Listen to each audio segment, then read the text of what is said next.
High বন্ধুরা, good afternoon. দেখো আজকে লাঞ্চে আমি খেতে বসেছি।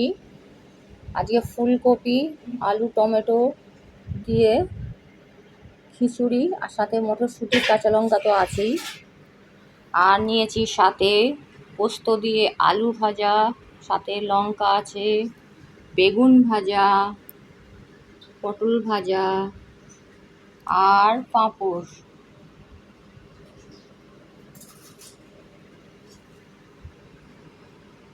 অনেক দিন বাদে মায়ের হাতে রান্না খাচ্ছি। ওই দেখো মায়ের গলা শোনা যাচ্ছে, আমার চর্দিও এসেছে।